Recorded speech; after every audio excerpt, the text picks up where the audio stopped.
I thought my toddler was just being difficult until I noticed something terrifying. After certain cartoons, it was like their brain couldn't come back down. The crying, the rage, the sleepless nights weren't random. They were a clue. And once I understood why, I couldn't unsee it. I didn't go looking for a parenting lecture. I was just trying to get through a normal day. 10 minutes. That's all I wanted.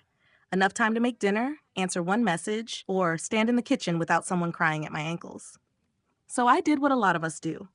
I put on a cute cartoon. Bright colors, happy songs, smiling characters. It looked harmless. It looked educational. And for a moment it worked. But then I started noticing something that honestly scared me.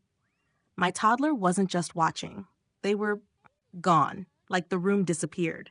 Like I could wave my hand in front of their face and it wouldn't matter. And when I turned it off, the reaction wasn't a normal protest. It was a crash.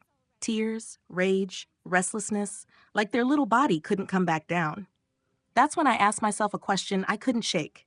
What if the problem isn't my child? But what's happening inside their brain?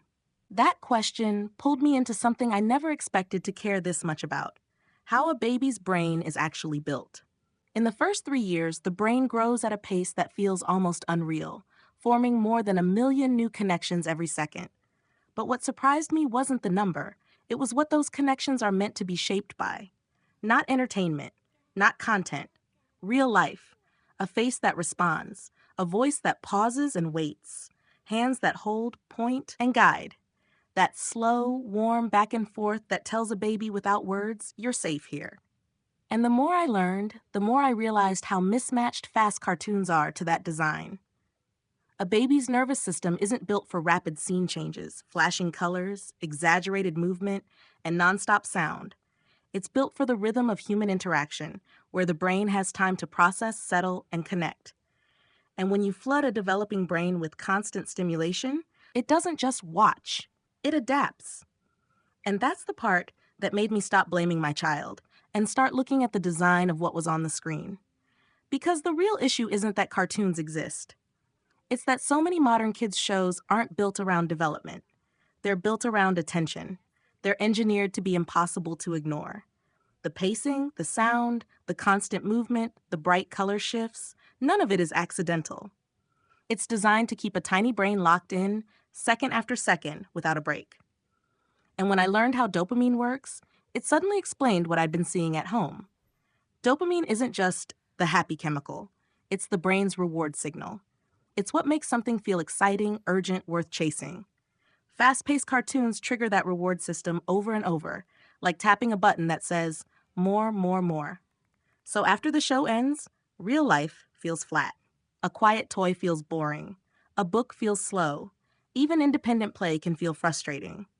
And when parents describe their baby crying when the screen turns off, getting restless, struggling to focus, or melting down over nothing, it isn't bad behavior. It's a nervous system that's overloaded and trying to come back down. Once I understood that, I started paying attention to which shows seemed to hit the hardest, and the pattern was almost too clear. Some of the most popular ones are also the most intense.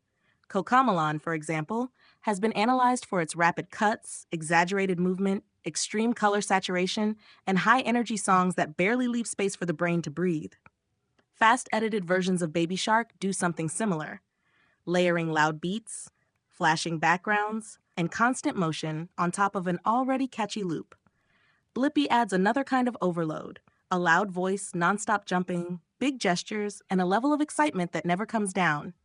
Even shows like Paw Patrol, which are made for older kids, can be too stimulating for infants because they rely on action, tension, and fast camera angles. And babies can't say, "This is too much." They show it. Research suggests fast-paced screen content may shape attention in a way that makes slower tasks harder later. It can reduce the kind of back-and-forth language learning babies need. It may increase irritability by pushing the brain into reward highs and crashes. It can interfere with early executive skills like self-control and problem-solving. It can overload sensory systems, and it can disrupt sleep. Reading that, I felt like someone had finally translated what my child had been trying to tell me. And then I found the part that gave me hope. A baby's brain is incredibly sensitive, but it's also incredibly resilient. Many parents see real change when they stop treating this like a discipline issue and start treating it like recovery. Instead of cutting screens overnight, they reduce them gradually and swap fast shows for slower, calmer ones like Daniel Tiger, classic Sesame Street, gentler Bluey episodes, Little Bear, or Sarah and Duck. Then they rebuild the nervous system with real play, daily reading, outdoor time, and predictable routines. And what I keep coming back to is this: babies don't need flashing lights. They need us. If there's one thing this journey taught me, it's that a baby's behavior is often communication, not attitude. When a child melts down after fast cartoons, it may not be defiance. It may be a nervous system that's been pushed too hard, too fast.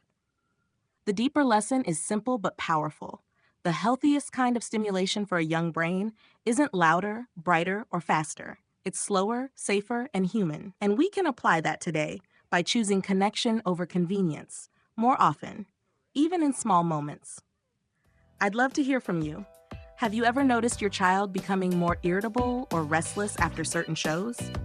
Please share your experience in the comments so other parents can learn too. And if this video helped you, consider subscribing to support the channel.